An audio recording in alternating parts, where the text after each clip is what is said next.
Good evening, everyone. Welcome to the Monday, June 12th, Lebanon City Council meeting. Our first order of business will be the Pledge of Allegiance. Pledge of allegiance to the flag of the United States of America and to the republic for which it stands, one nation, under God, indivisible, with liberty and justice for all. All right, move on to the roll call members. Madam Clerk, call the roll, please. Mike Kincaid. Present. Keith Campbell. Here. Morris Jones. Here. Dick Robertson. Here. John Copeland. Absent. Brent Wheat. Present. Sierra Messenger. Present. Thank you. Okay, move on to the approval of minutes from our previous meeting. Oh, don't have them? Never mind, sorry. time. Next time. We'll move on to those next time. Move on to old business then. First item up is ordinance 2023-05. Council consider PUD rezone and ordinance for the proposed Spring Creek development. This ordinance is on second reading. Ben Bontrager. Thank you, Mayor. Good evening, Council. I'll just give a quick recap for you here. I have a presentation that you had at the last meeting last month. What's before you tonight is a PUD ordinance, a rezone and ordinance for property that's located at the northwest corner of State Road 39 and 300 North. If they want to go ahead and pull the screen up for me here, we'll go ahead and start with that. So this is the property in question outlined in yellow, State Road 39 here, and then 300 North, and the railroad tracks on the west side. So this property is before you for a PUD rezone, and the reason for that is it's a mixed-use development, and so really don't have a single zoning classification allows the full breadth of the uses that they're proposing here, and that's exactly what the PUD process is for essentially for you to write your ordinance and allow the specific types of uses and development standards that are proposed for the development. So that's the reason for the PUD process. So that's the overall site. Let me scroll down here real quick. This is the concept plan for the overall development. It's divided into 4 different areas, area A, B, C, and D. Area A would be the single-family home portion of the neighborhood, single-family detached. Area B is duplexes. Area C would be townhomes. Then Area D would be the commercial node that's out at the intersection. Then when looking at the specifics, this gives you kind of a breakdown of the product mix. I'm borrowing the applicant's presentation from last time with some of the information. So you can see it's traditional single-family detached. There's 170 lots, give or take. For the duets or for the duplexes, there's 130 units. And then for the townhomes, it's approximately 100 units. And let me just walk through a few more. This kind of gives you an idea what some of the architectural conceptually would look like for single-family home products, representative of the development standards that were written for the PUD ordinance. This is an example of what the duplexes might look like. And this gives you an idea what the townhomes may look like, again, meeting all the standards that were written for the PUD ordinance. So again, the PUD ordinance establishes the uses that are permitted in each one of those areas, A, B, C, and D, and then the development standards associated with those. So it just identifies setbacks, landscaping, signage, architecture, all those things. Where the ordinance does not specifically address one of those items, then it reverts back to what our Unified Development Ordinance requires in those areas. So yeah, I gave you a little bit more detail at the last meeting about what some of those standards were, but I'd be happy to, if they have any questions about any specific standards, I could go into them in further detail, but that's just a real quick overview. This is the second reading of that ordinance and potential adoption, but I'd be happy to answer your specific questions you have about the ordinance itself, and the applicant is certainly here as well to address those items. Ben, are any of these rentals, they all for sale? What? Hi, members of council. Adam Mears with Gradison. They are all for sale product. Yeah, there won't be any for rental style situation. Will there be a homeowner association for everything? Yes. And will they have rules in there regarding what they can do regarding Airbnbs or companies buying them for rental products? Yeah, we do not generally allow short-term rentals in our developments. We don't like to fully restrict rentals because people get into a situation where they get transferred and if they can't sell their house soon enough and they need to rent their house for a year just to not put themselves in financial peril, we try not to restrict the ability for a long-term rental. But the idea is to, again, have the rules in place to make sure that any rental is provided to the HOA. Again, it's got to be a long-term rental, not an Airbnb or VRBO or short-term rental. and then they'd have to acknowledge that they have to follow all the same HOA rules. So we just don't feel it's the best practice to fully restrict rentals. Yeah. But yeah, we're not a fan of the Airbnbs and those kind of overnight short-term rentals. Or how about national companies that buy homes, they want to come in and buy 20 homes and rent them out? Right, I mean, the primary builder here for this project is Beazer. So they're going to be building it's their product, they're going to sell it directly to an end buyer. It's not likely they sell to a national company that's coming in. They're not building for that type of buyer. So it's not as if a national home for rent company is going to come in here and buy up the whole neighborhood. That's not generally the business plan of the builder nor us. So that means they won't do it? They don't? I don't believe there's any plan to do that. And Chris, I don't, if you want to, yeah, they do not do that. Okay. No. All right, Yeah. well, okay, thank you. Yep, sure. Any additional questions for Ben or Gradison? I'm going to have Rob, I'm going to have you read it, and then I'll have public comment. Okay, thank you, Mayor, Council. Ordinance 2023-05 is an ordinance amending ordinance 07-16, the Unified Development Ordinance of the City of Lebanon.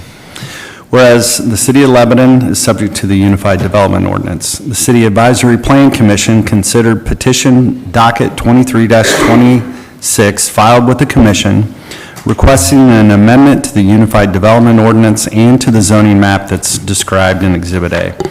The commission forwarded docket 23-26 after a public hearing held on May 15, 2023 to this council with a favorable recommendation by a vote 7-0 in accordance with Indiana law. Secretary of the commission certified the action of the commission to this council on May 16, 2023. Now therefore be it resolved, this council meeting at its regular session now determines that the Unified Development Ordinance and zoning map are hereby amended as follows. And I won't go through every one of these sections in detail, but Section 2 deals with the capitalized terms. Section 3 addresses the concept plan. Section 4 is the underlying zoning districts. Section 5 is the permitted uses. Section 6 discusses general regulations. That's on a few pages. Section 7 addresses the development standards, and again, that covers a few pages in this ordinance. On page 8, Section 8 discusses the subdivision of the land. And then it concludes with Section 9 that this ordinance shall remain in full force and effect after its passage and is required by Indiana law. Thank you, Rob. The ordinance has been read on second reading. Ben?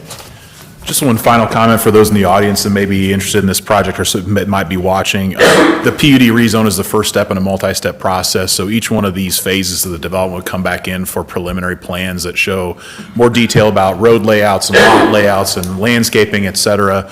And then the commercial area, when that does come in, which I believe that will come in later after the residential gets going, that'll do the same thing. That'll come in for those additional preliminary planning. So there will be a lot more detail to come. This is just sets up the zoning for the property, and then the additional detail will come once the zoning's in place. Thank you, Ben.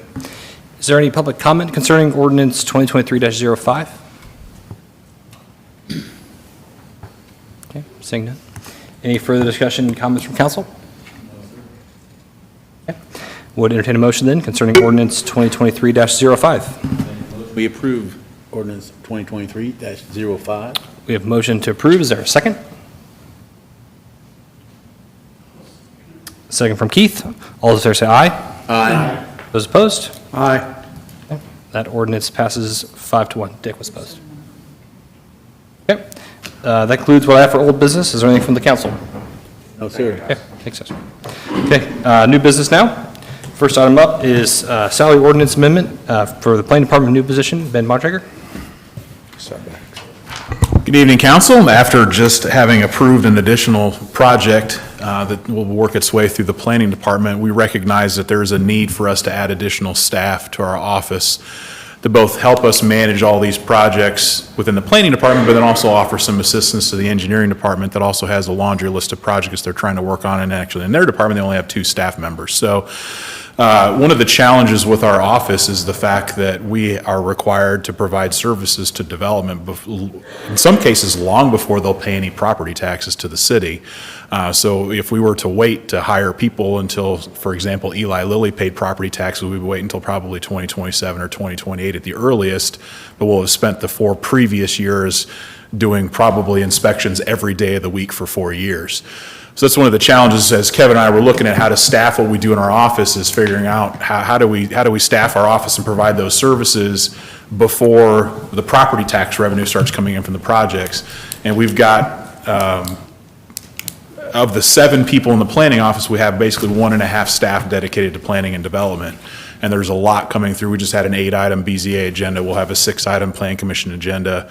And then we're also managing other special projects using our non-reverting fund. We're working with Habitat to try to develop programs there.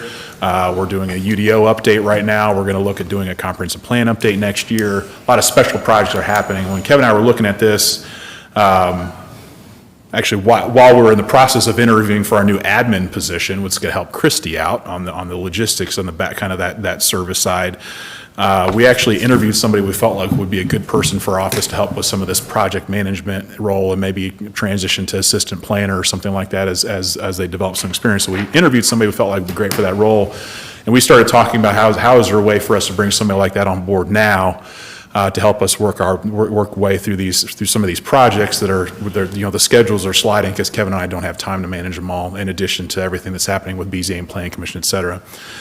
So we approached the mayor about the idea of creating a new position that would actually reside in the planning office, but would assist both planning and engineering with both assistant planning functions, but then also project management for both departments, and figure out how to fund it in the meantime. And what we approached the mayor about was an idea, because the need for the project is based on development. We have a non-reverting fund where all of our development fees are directed into.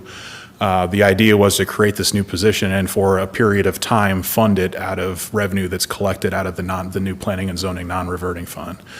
So that's the proposal tonight, is to create assistant planner / project manager position that at least right now for the remainder of 2023 would be funded from the planning and zoning non-reverting fund. We're proposing a salary of the equivalent of $53,000 per year for the remainder of 2023. Certainly as we get into budget talks here very shortly, we'll talk about how that position, what the salary range will be for next year, and then also how it will be funded for next year. But at least for now, we're proposing to fund that from the planning and zoning non-reverting fund that does have enough money to fund it for the remainder of the year. So with that, I'd be happy to answer any questions. I know we have a work session that Sierra and I worked on to schedule for tomorrow night. We can talk about it additionally tomorrow.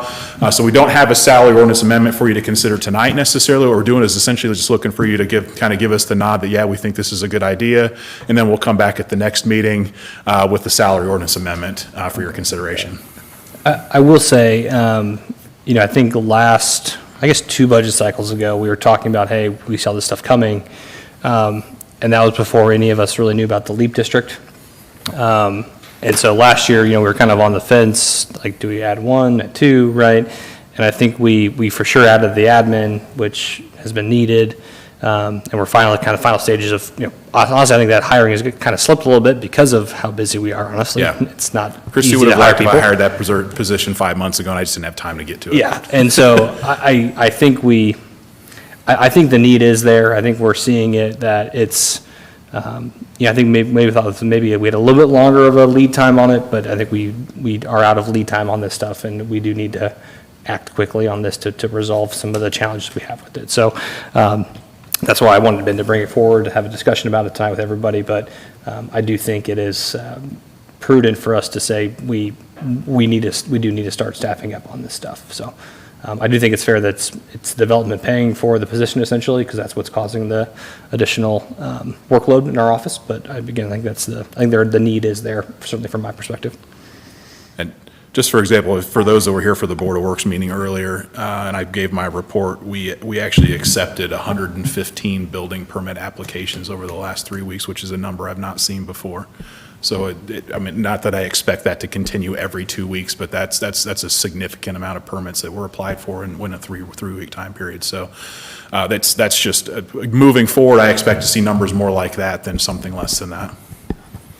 I would agree with what the mayor said, because I read Kevin's report and see all the stuff going on, and I don't know how you keep up with it right now. I remember years where we had 1 or 2 building permits in the entire year. So, I agree with needing that new person. Ben, let me ask you a question. When's the last time we have raised our fees? It would have been in 2019, I think. And we made some adjustments to our application fees. I'm saying, because I just know that I've looked at other communities, and they're a lot higher than we are, and they're building just about as bad as we are. Yeah, I don't know that I would say that they're all a lot higher. We're pretty comparable. We may be on the lower end from We're the close application to the fees, bottom. but when you consider our total fee package, which includes water and sanitary availability fees, road and park impact fees, we're actually towards the top in terms of what the fees we collect for new But I'm development. talking about the plan office only. Yeah, I think we're comparable, but I would say we're probably in the lower half, Yes. about average, maybe slightly below average. But that's certainly, if you want us in the meantime to also take a look at those and maybe do an examination of other communities, we can certainly do that and see where we I rank in think it'd terms be of our fees. worthwhile. We can certainly do that. That's another project we'll work on once we get a project manager hired. Well, if you start it next year, that'd be 5 years. Since the last time, that'd be a good Right, time to look correct. at it. so. Yep. It's probably time to look at it for sure. Yeah. Yep. Yeah. Yeah, we can especially certainly do that. Get ahead of things. Well, I would agree, you definitely need the help. I'm not sure I understand why 2 months out from our normal budget process, we'll be adding staff, because I'm sure the Parks Director, the Fire Department, the Police Department would like to add people today too.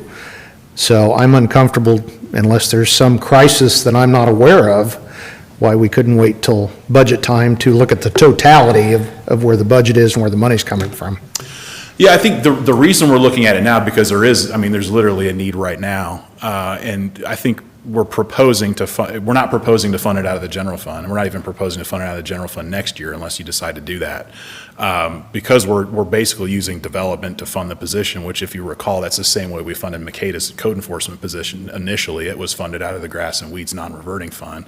So basically, the need for code enforcement was paying for the position. That's essentially what we're proposing here too, is to bring somebody on now, get them up and running as soon as possible. As I'll tell you, like Eli Lilly, they're going to start needing building inspections probably almost a daily basis soon. And we've got, between Kevin and I, we can probably name off a dozen projects right now we could use some assistance on today. So there really is a need right now for the position. And I think the reason we're proposing it now is because we have a fund in place that's essentially funded by development that can be used to fund the position. And you've come across a person that you believe can fulfill that. Yes, in fact, So we've you don't already have to go talked through an interview process and all these other things. If we wait till budget, then you don't get anybody till November or December, Well, it actually would be January 1. January 1. Yeah, So you're considering paying them out of your, the non-reverting fund. yeah, till the end of the year? And until the end of the year, and certainly as we go through budget, we may need to use that next year as well, because I can tell you, we're also going to need to talk about a building inspector position for Oh, next okay, year too. okay. So there's theoretically, this could be paid out of the non-reverting fund for the remainder of the year, and then possibly next year too, depending on what other needs are for other departments. Okay. And also, in Ben's defense too, I think I think you mentioned we've needed another assistant planner or a future planner, probably for the last 3 years probably. And that's kind of been one that we've kind of always kind of cut. And I just think we've run out of runway where we really need it. We've kind of passed the tipping point where we're kind of getting by without it, but I think we need it now. We go through a 2 or 3 month period where we could use the additional help, and then we go through 2 or 3 months where we really don't. And we're getting to the point now where it's been very consistent that we could use. Right now, like I said, we have 1.5 people in the planning office that are dedicated to planning and development. We really need that 2.5.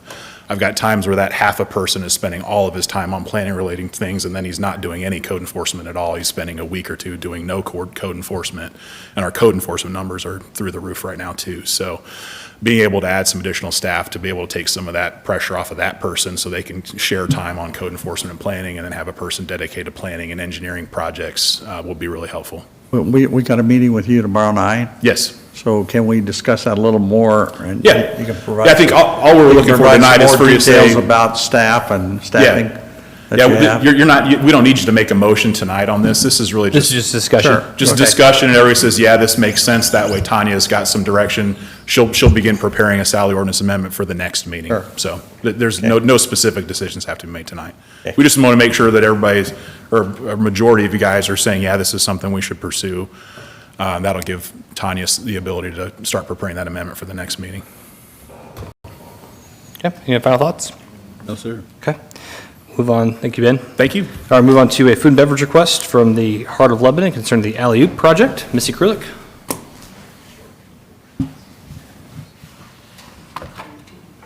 Good evening, Missy Krulik with the Heart of Lebanon.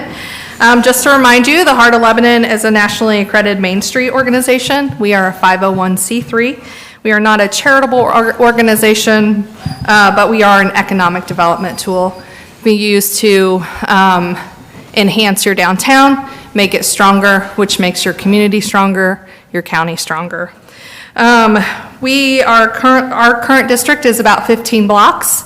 In 2022, we have 14 businesses within that district that contributes to the Food and Beverage Fund. Last year, the 14 businesses in our district contributed $71,000 to the Food and Beverage Fund. We are currently working on a project called Alley Oop. I know I've been working on this for 3 years now.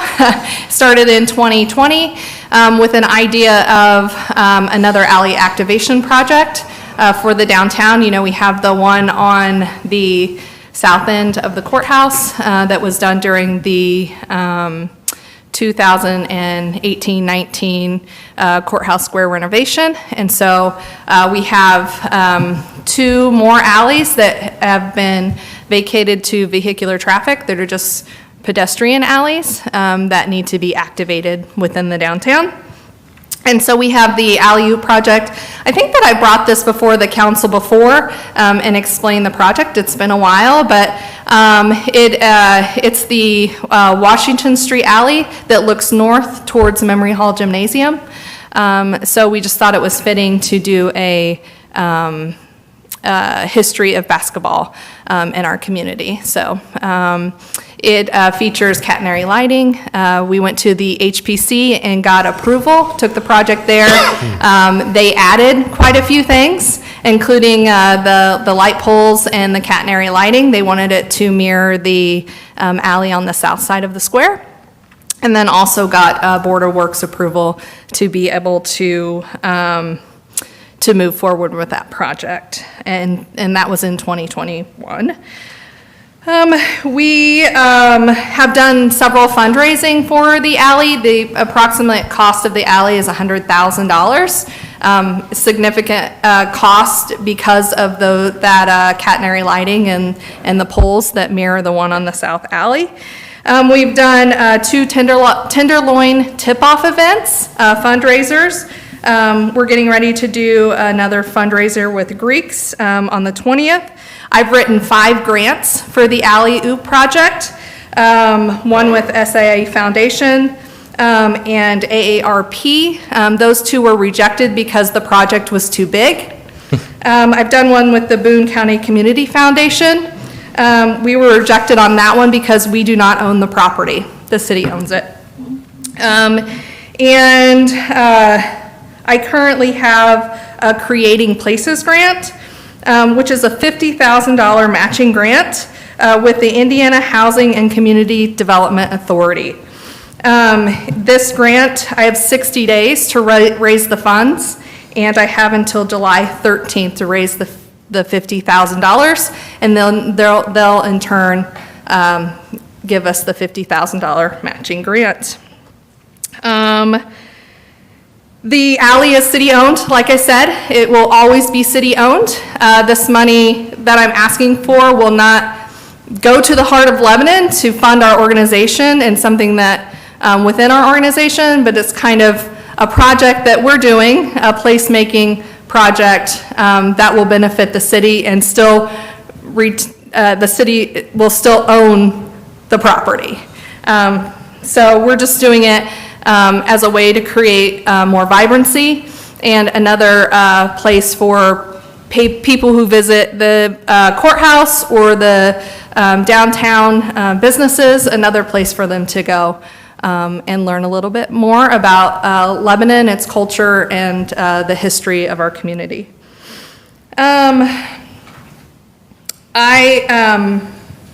I'm here today to ask for $10,000. We are allowed through this grant to only get up to $10,000 of municipal money. So I'm asking for $10,000. So if we reach the $50,000 by July 13th, then your $10,000 will double to $20,000 for the project. Regardless, the $10,000 will go to complete the alley activation project in some form. We might not be able to do our whole conceptual project, but that money will be earmarked for that alley activation project. They go all the way from Washington Street to the next alley or to North Street. North Street.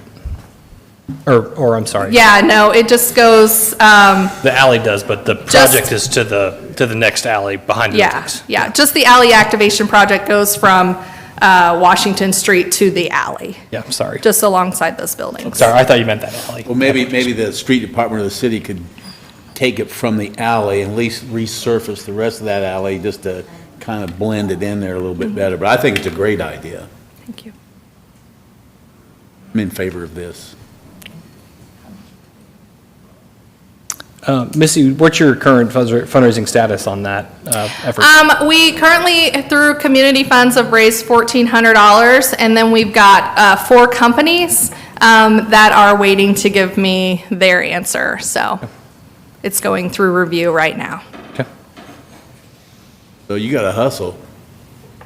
It's 60 days, yeah. It's a lot of hustling. It's a challenging grant program, but I mean, I think it's something that if the community can get behind, as part of why I think having Missy here tonight is just valuable too, just to tell the community what we're trying to do and show the benefits of, I think the alley for sure on the south side was very well received by the community.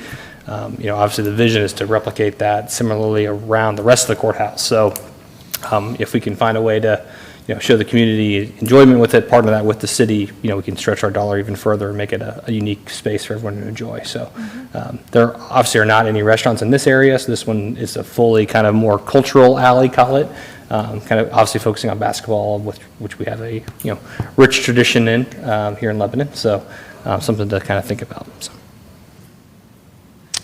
I just like to comment, honestly think it's a good idea that we try to support this in any way we can. I have no problem with $10,000 to go towards this thing, and it just, it's a good thing to show people what we're spending our food and beverage money on, something that they can share in, in as a community, because I know that I think you're going to have pictures or something all the way down through there and so forth, and I think it'd be something that's just adds to our downtown. I'm looking forward to see what you do with the alley on the east side. I've seen a lot of alleys down there where people have got lighting and seating and so forth down through there in half blocks, so I'd kind of like to see something like that,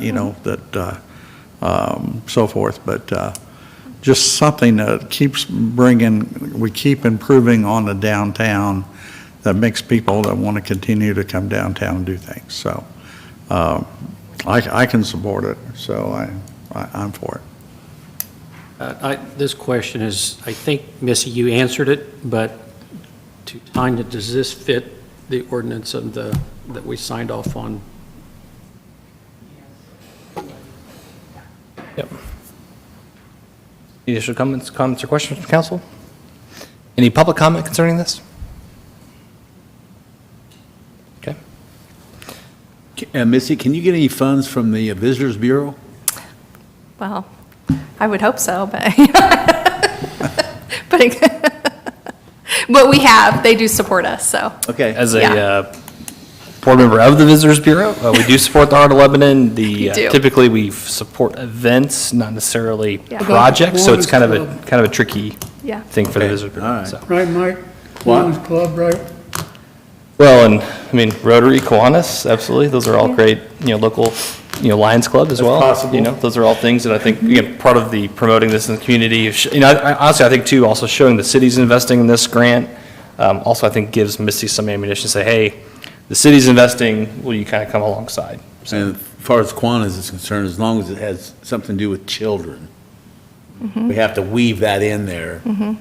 This is definitely, basketball teaches you something regardless of how far you go into it. I mean, I have memories at a young age of basketball, and I wasn't necessarily a fan of basketball, but I remember, playing horse with my dad, or, being frustrated that I couldn't do a right-handed layup because I was left-handed, It taught me, perseverance, and you got to practice, and, so it teaches, I think basketball is a great game that teaches you lots of things. And I really would love this alley to be a reinsurgent of basketball in our community. It's such I can see that it is, loved by the community. And we've got some great history, basketball history in this community. I don't think people know about how good we are. So I think that's something to celebrate, and then maybe inspire the youth to pick basketball up and see what it can teach them. Well, Keith knows, he played with Rick Mountain High School. Yeah. He said he'd teach you how to do the layup. Oh, good. I don't know, my shoulder doesn't work very well anymore. Neither does his. Any additional comments or questions for Missy? Okay, so I'd make a motion to approve 10,000 from the Food and Beverage Fund for the Heart of Lebanon Alley-oop project. we have a motion for $10,000 from the food and beverage for the alley-oop project. Is there a second? Second. Second from Sierra. All in favor, say aye. Aye. Those opposed? That is approved. Thank you, Missy. Thank you very much. Good luck on your fundraising, and feel Thank free you. to tell everybody that we're supporting it, and they should too. So. Appreciate it, thank you. All right, another food and beverage request from the 4th of July Executive Committee for the 4th of July fireworks. John Messenger. Good evening, John Messenger, representing the 4th of July Executive Committee. I am here to ask for a 30,000 commitment for the fireworks for the 4th of July. What we do, we try and have all our events free or close to free. I think we charge for anything goes, and the parade, just a small fee for that. Community event, 2-week-long event. You all lived here, so you understand what a big deal it is. We double in size. We have bands, entertainment. We have donations from State Bank, Farmers, North Salem State Bank, and Home National Bank. Those are the 4 banks that also represent. You've been nice enough to help the last few years. This $30,000 will go for about 30 minutes of fireworks, about $1,000 a minute going up in the air, but it is very well received, and again, so many community members come in for this event and enjoy our community, so that is my ask. I would like to have I'll take any comments or questions. Questions or comments for John from the council? Been watching it since I was a kid, so I'm all for it. I will say we've certainly gotten less complaints about how, weak the fireworks are since we've started supporting it. So Yeah, that's been- since it was 15 and we stretched it one year, and every 4 minutes one was going up, and since you've helped support it the last few years, I get nothing but compliments on it, and I greatly appreciate it. And how much do you earn from the carnival? Sorry. We get a percentage from their gate, and I think the contract, it's with Hughesman. Poor Jack's is not going to be back. We signed on with Clinton County Amusement, the one that they do for amusement. It's Hughesman Amusements. They'll be coming in the 28th through the 4th. We get 20% of that gate, and what that does is helps with our entertainment. The bandstand will be full, and again, those fees for the bands are quite expensive, and that offsets that cost along with the bank's contributions to go for all our events. Well, how that much we do you hold. get from the carnival? It depends on what year they have, 20% of their gate. I mean, average, 5,000, 10,000? We're close to that, closer to 9 to 12. It varies. There again, if we have rain and we had COVID that hit us for a couple of years, didn't get anything, that's what put us really behind. The executive committee was designed to watch the monies and the spending, how we did it, and try and be as conservative. On the committee with me is Debbie Ottinger, Carol Cunningham, and Steve Day. And we've been there, since this committee was put together, and that was The lifetime commitment. yeah, it was probably 15 years ago, 14 years ago. Along with that, Michael Reynolds will be running the parade and all the events that we have. He's done a great job as the chair of that committee, too. Outstanding committee. They're all volunteers. I can't say how many hours they put in. And at the end of the parade, you'll see their smiles because all the work they've done. And I think most of you have served on there. Isn't that right, Brent? I think you were on there several years, to say the least. Actually, my brother was, but. Oh, it wasn't you? Okay. I've been in the parade every year, I think, There since you go. 1840. Yeah, and it's great, unbelievable. We double in size from 15,000 to 30,000 overnight. But anyway, I was here for the fireworks, and I surely do appreciate your contribution in the past, and we would greatly appreciate 30,000 for this fireworks for this year. Any questions, discussions from John or council? What did we do last year? $30,000. 30? Yes, you did. And again, Maybe it's $1,000 a minute. Oh, okay. Well, as a big fan of explosives, I would like to make a motion that we grant the 4th of July Executive Committee $30,000 for fireworks from food and beverage. Okay. We have motion. Is there a second? Second.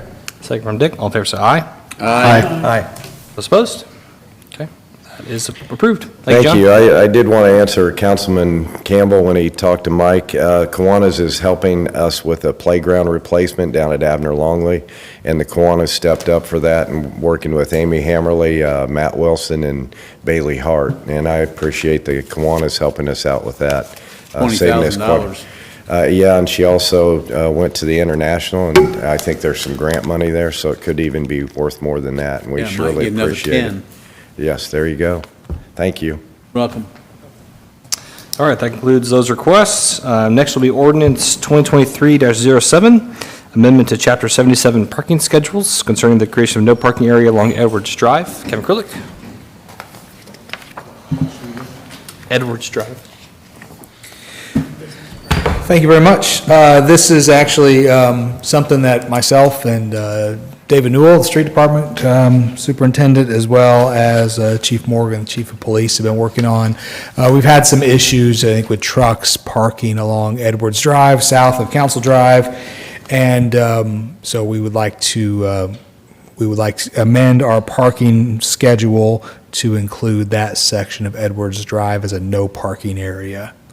Just to orient everyone to council, this is the road that goes down to New Cole, DS Smith, Kins Foods, DA Lubricants, kind of that western, kind of to the western edge of the business park. So a lot of, obviously now recently with the addition of Kins Foods, DS Smith, New Cole, definitely a lot more traffic in the area versus when it was just DA Lubricants. So having trucks kind of parked there along the road, so it's not a super wide road, it just causes a lot of traffic and passing issues in the area. Do they park and sleep?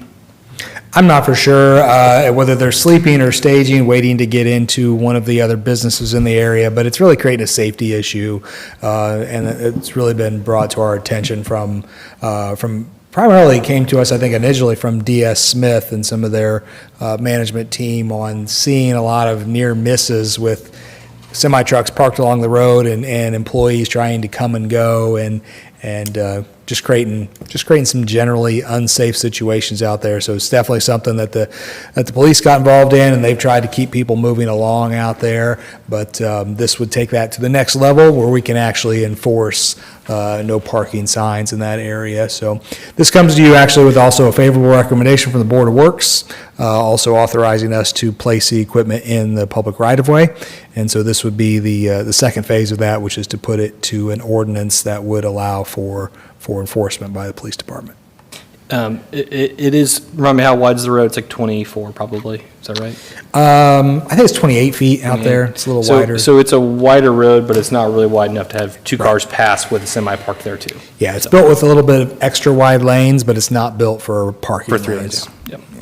Kevin, do they have trouble getting trucks in their lot? I mean, are these guys having to go through a checkpoint to get in? And they're waiting to get through that checkpoint? There is a pretty extensive sort of staging and checkpoint systems, particularly at New Cold. I assume probably also at Ken's as well. Anytime you're dealing with food storage, there's a pretty high security situation that that's put into place for those. I think that's things. all mostly internal though. When I've been out there, I mean, the New Cold one, they bring them in on site.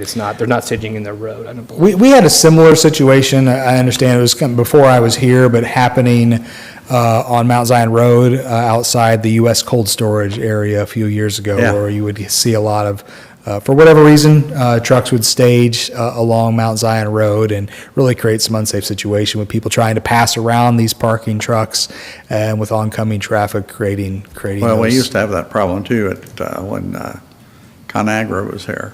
I think it was ConAgra that was out here right behind Donaldson's. Right, yeah. We'd have that problem out there because it would be, trucks would back up because they're trying to get through the gate to get in, and it just takes time to get through there.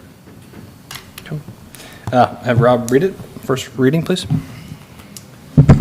Thank you, Mayor, Council. Ordinance 2023-07 concerns amendment to Chapter 77 parking schedules. Whereas pursuant to Indiana Code, the City of Lebanon within the reasonable exercise of its police power, it may adopt an ordinance to regulate vehicular parking. The city has previously regulated vehicular parking within its corporate limits as a part of City Code of Ordinance, Chapter 77, Schedule I. Whereas this council now finds it's in the interest of public safety and welfare to further regulate parking on certain portions of city-owned public right-of-way. Therefore, be it resolved that the recitals are incorporated herein by reference as of the effective date of this ordinance, Chapter 77, Schedule I of the City Code of Ordinance shall be amended to add the following. EEE on Edwards Drive, south of south line of Council Drive to the southerly end of Edwards Drive. The remaining portions of Chapter 77 in the City Code of Ordinances are not affected by this ordinance and shall remain in full force and effect. Any other ordinances that are inconsistent with any provision of this ordinance are repealed.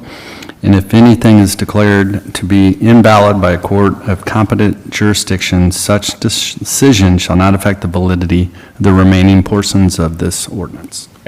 Thank you, Rob. Ordinance is on a first reading. Is there any public comment concerning this ordinance? Okay. Seeing none, any final thoughts from council? Okay. That ordinance is on first reading, so we'll take it up on our second reading at our next meeting, which will be June 26th at 7:15 PM. Okay, next will be ordinance 2023-08, amendment to Chapter 76, traffic schedules concerning the creation of a 20-mile-per-hour speed limit zone on Maple Drive, and John's passing it off to Kevin again, so. Yeah, I will, John and I work together on this. So this is the area of Maple Drive between State Road 39 and Garfield Street. This is adjacent to Reese Park, where Lebanon Youth Soccer Association now holds most of their activities. So really, and that is what, that is the impetus of the request, is to lower the speed limit through that area, given the amount of pedestrians we see in that area, the amount of children and family activity in the area.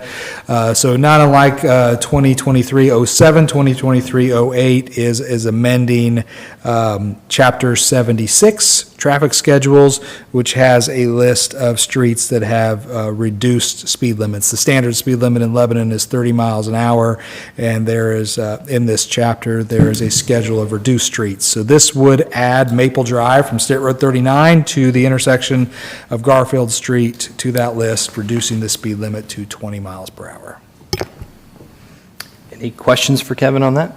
Is that all time or just when sports events are going? We were going to just do it all time. I mean, they're running 2 seasons a year now at that facility, and I think there's a lot of other time throughout the year that that the work is, that people are there using the grounds, using the facility.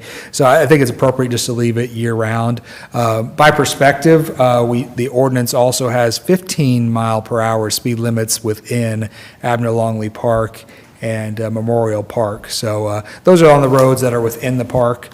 So this, I don't think, would quite warrant to go to 15 mile an hour adjacent to a park, but I think 20 mile an hour is appropriate. And we're looking at other ways that we could possibly try to slow down traffic through there. We're also going to be adding slow children at play signs along that corridor as well. Yeah, I live in that area, and that's an extremely busy stretch of road, and I'll be honest, because I think it's signed 20 once you get over towards Garfield into the subdivision, I think.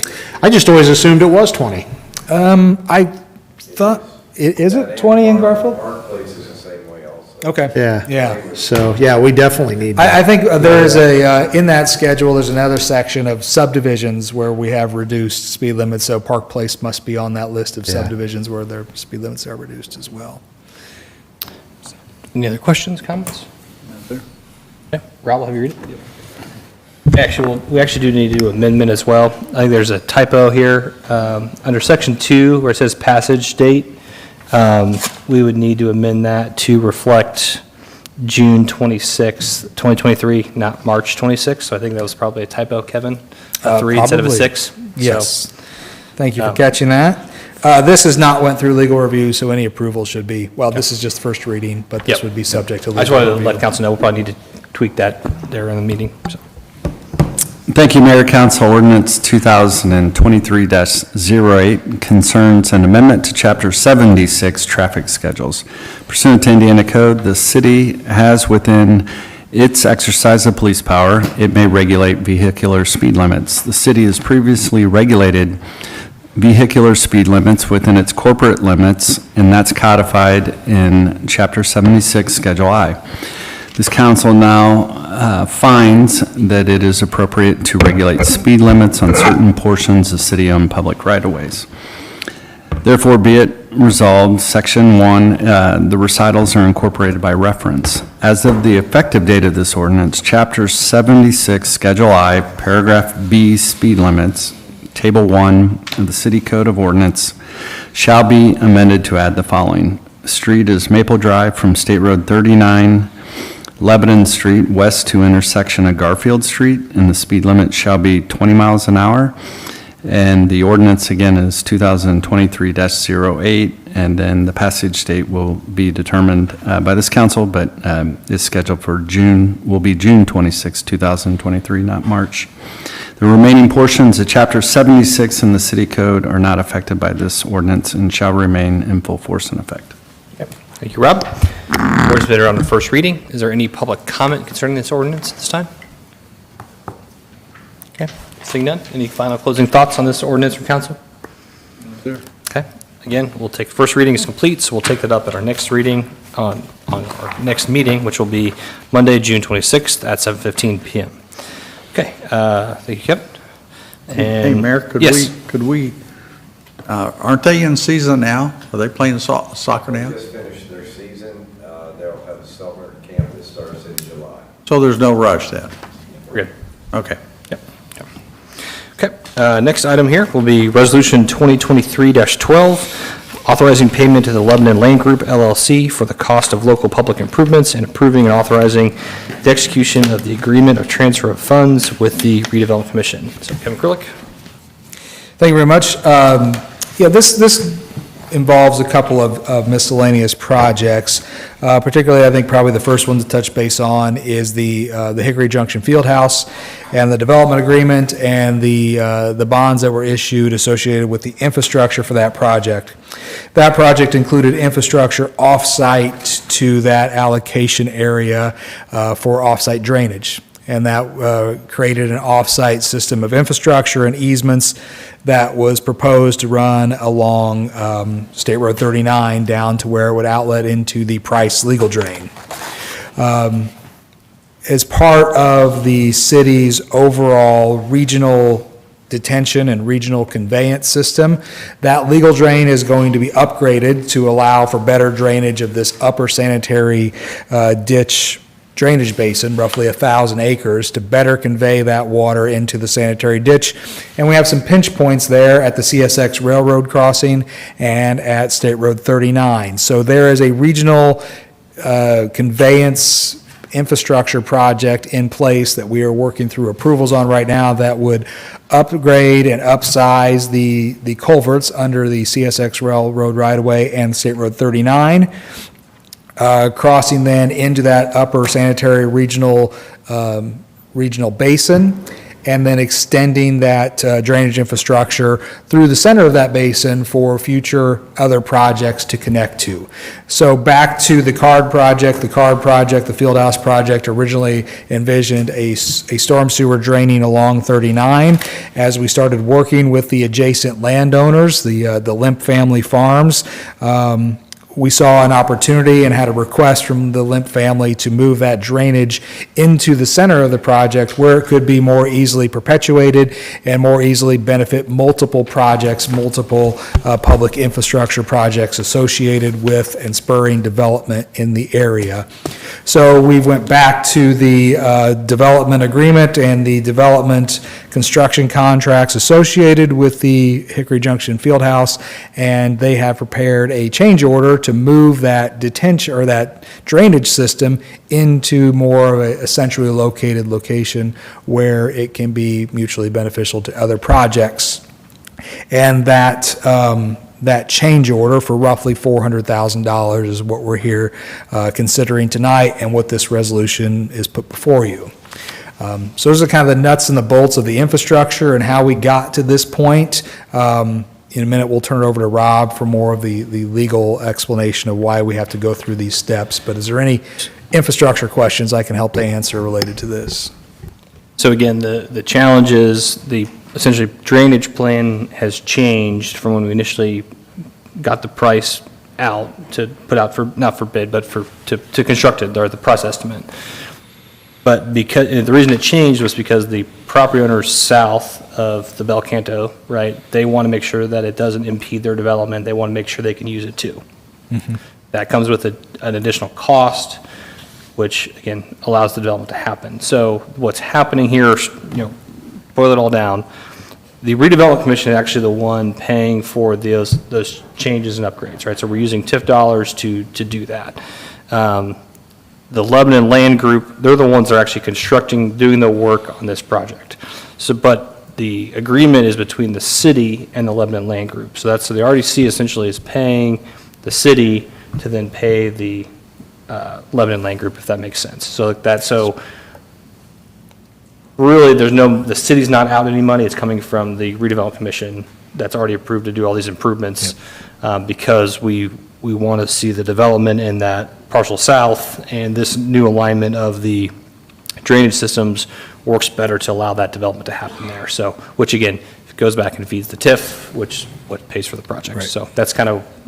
And this is existing TIF funds on hand, existing balances used to pay for this. Correct.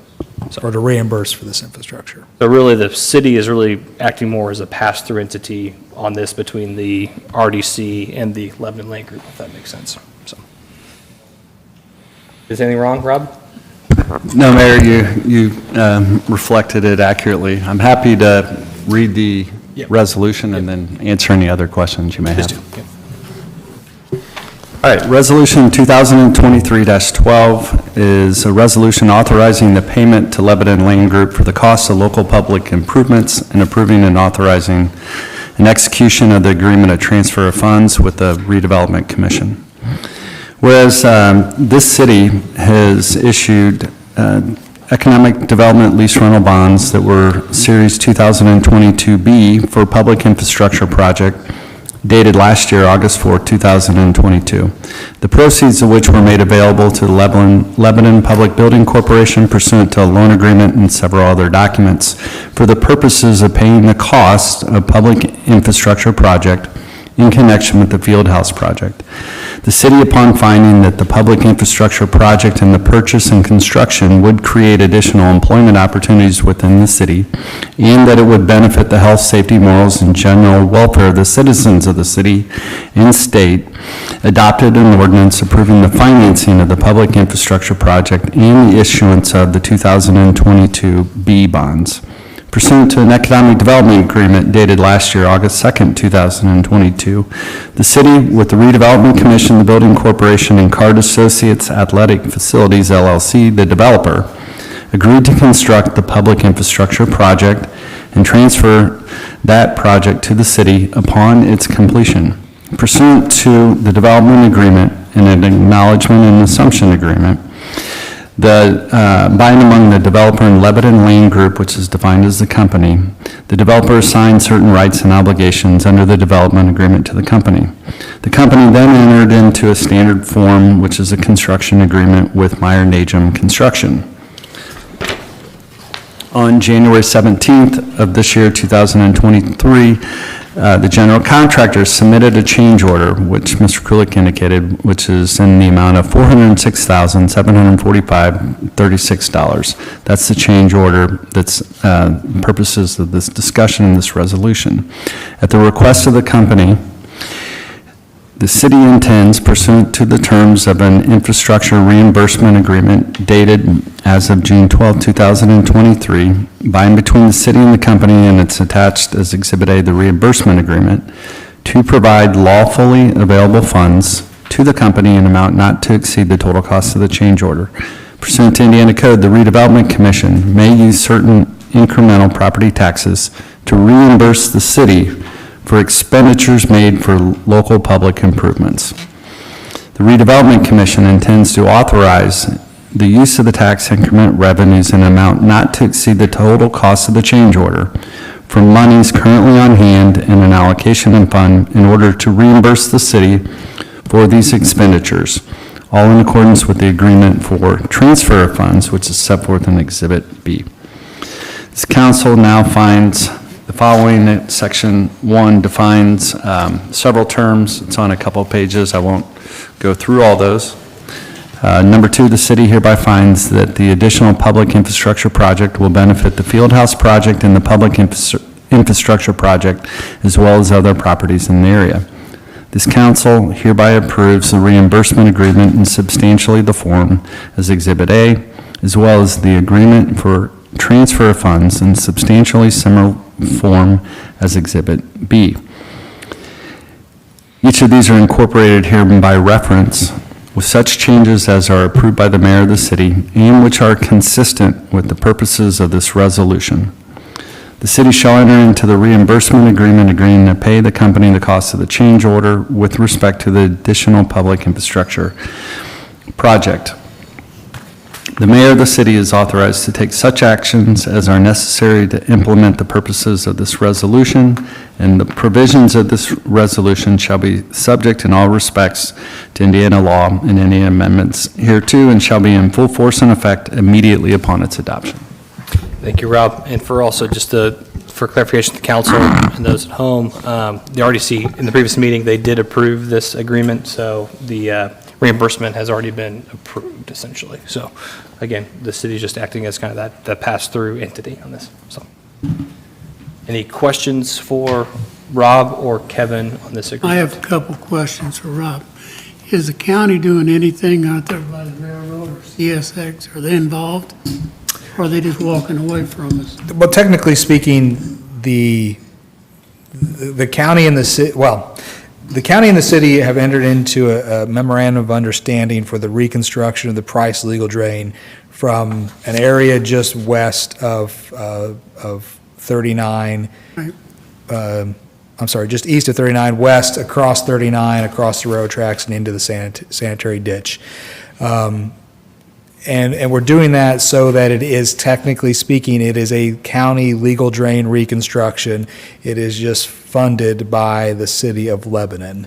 And we're doing it that way because if it is a county legal drain reconstruction, then it opens up certain state codes related to reimbursements from the railroad company and NDOT related to reconstruction of legal drains within their rights-of-way.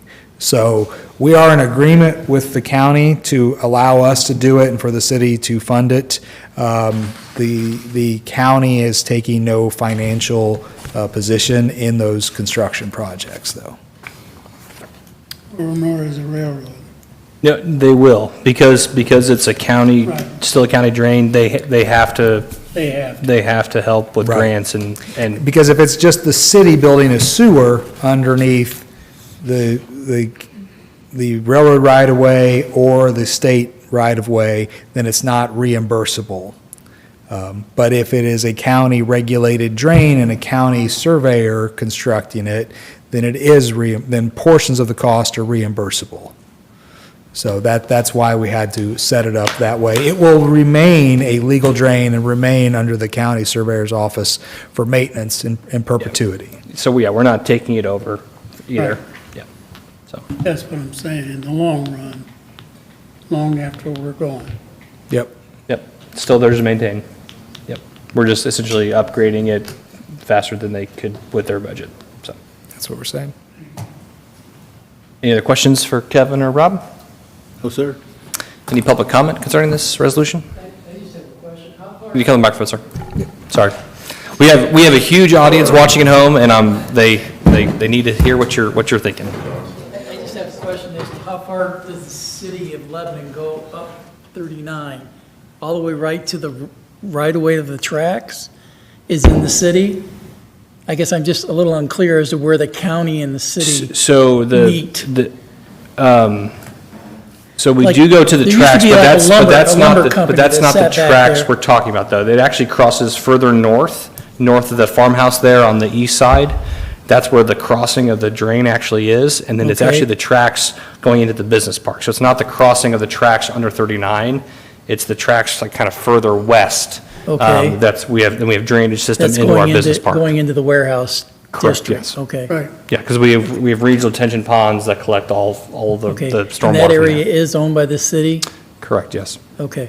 So it owns... Well, not owned, but it's in city limits, not Okay, necessarily owned. city but- limits, I'm yeah. sorry, yeah, not Yeah. owned, that's wrong. Yep. So, okay, so everything that's on this side of the tracks is in the city limits? Up until it crosses I 39? believe so, and then it kind of, once you cross 39, it kind of angles west or east where it's not quite in city limits right along 39. Okay. But there is we do have land there south of the railroad tracks that's not adjacent to the 39, but it is in city limits. Okay. Yep. Okay. And that drains to where? It's going to drain to this pond that they're putting in? It drains into our regional detention ponds we have in the business park that then all make their way slowly up to Prairie Creek. Okay. Yep. Okay. Okay, I just... Yep, thanks, sir. Picture it. Yeah, it drains underneath, there's already an existing pipe that drains underneath 39 and the railroad tracks. This is just south of, say, like Merritt's office or the Kenny Limp Farm that used to be there. This is just south of the old farmstead that the Limps lived in. Drains west. Right after you get over, right after you cross under the railroad tracks, then there's an open ditch that runs west, curves to the north, and then runs all the way north, crosses 39, and eventually connects to Prairie Creek. Really just west of where Prairie Creek and the Big Four Trail cross underneath 65. That's where Sanitary Ditch and Prairie Creek come together, and then it's all Prairie Creek flowing to the north. And maybe just one thing to clarify, I don't know if this is part of your question, but legal drains don't become the cities when they come into city limits. Legal drains are always the counties, no matter where they are. So, Just like bridges, technically. yeah, bridges in the city limits are the counties to maintain, so are legal drains. As long as they're over 20 feet. As long as they're over 20 feet, yes. All right, any other questions for Kevin or Rob? Any further public comment? Okay. Then I would entertain a motion then concerning Resolution 2023-12. Make a motion, we approve Resolution 2023-12. Motion approved. Is there a second? Second. Second from Morse. All in favor, say aye. Aye. Those opposed? That is approved. Thank you, council. Okay, that concludes what I have for new business. Is there anything from council? I got public comment. Yeah. Any announcements or general discussion? I have an announcement that the Shalom Garden Tour is this Saturday from 10 a.m. to 4 p.m. The money raised is used to feed people at the Shalom Center and provide money for the summer lunch sack program that they do. They do like 1,000 a week or something. It's amazing. And my wife's garden is on the tour, so you get to see her 300 plants. I do have a question, Ben. I apologize, I didn't get a chance to ask you this beforehand, so you may not be up to speed, but I remember it was either very early this year or last year, the ordinance concerning gas stations, and we essentially put a pause on them. Yes. At least that's what I remember. Yes. Has there been anything done with that? Where do we stand with it, or anything you can comment without having gone back and looked at the paper? Yeah, so they're still not permitted in our thoroughfare overlays, but as part of our UDO update, we're still working on, that's one of the projects we're trying to get done this year. We are looking at how to address gas stations moving forward. So we're hoping at this point before the end of the year to have the entire UDO updated, and that will be part of that, is how we Okay. address gas stations. Okay, that was just brought up, so. Sure thing. Any additional announcements or discussion? Okay. Move on to claims then. Board entertain a motion concerning the claims. Motion to pay the claims. Motion to pay the claims from Sierra. Is there a second? Second from Morse. All in favor, say aye. Aye. Opposed? All right, claims are approved. And I would entertain a motion to adjourn. So moved. Second. Motion from Brent, second from Dick. All in favor, say aye. Aye. Those opposed? All right, our next meeting will be Monday, June 26th at 7:15 PM. We are adjourned.